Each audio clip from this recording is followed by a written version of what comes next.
not going to shy away from saying what I said during the trial. I think the magnitude of this case is enormous. I can say, quite frankly, that I don't think there has been a more important drunk driving case in this state heard in the last decade.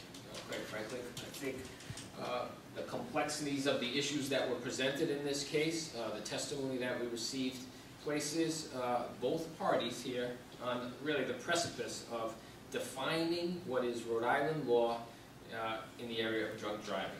This issue has a tremendous tension across the country, that there is a need to try to figure out where is the striking of the balance between law enforcement's ability to stop a motor vehicle.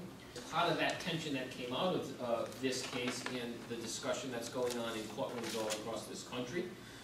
We need to talk about what is the level of intrusion involved in these types of cases, what individual liberty is involved.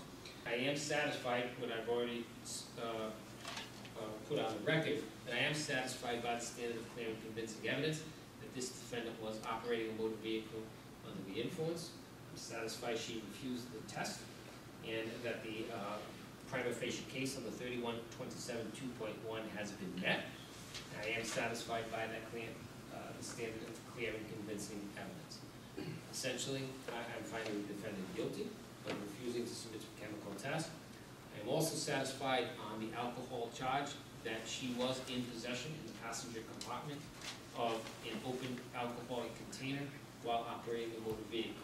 And again, finding the defendant guilty of that charge as well. This motorist, as a member of the bar, is held to a standard, a high standard, as a practicing attorney regarding violating the laws of the state. Now, in terms of the sentencing, the police officer didn't make any observations of erratic driving, and I think, although that's something the court looked into in the reasonable suspicion calculus as to what they had, the police officer himself didn't make the observation. I enter a fine in this matter of $200.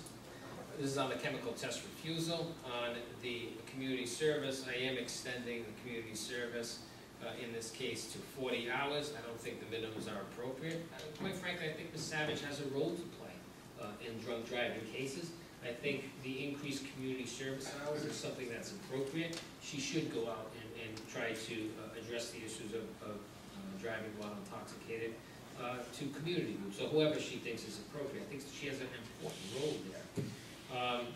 On the suspension, I'm imposing a suspension of 9 months on her license. I'm referring her to DUI school, the Highway Assessment Department of Health fee.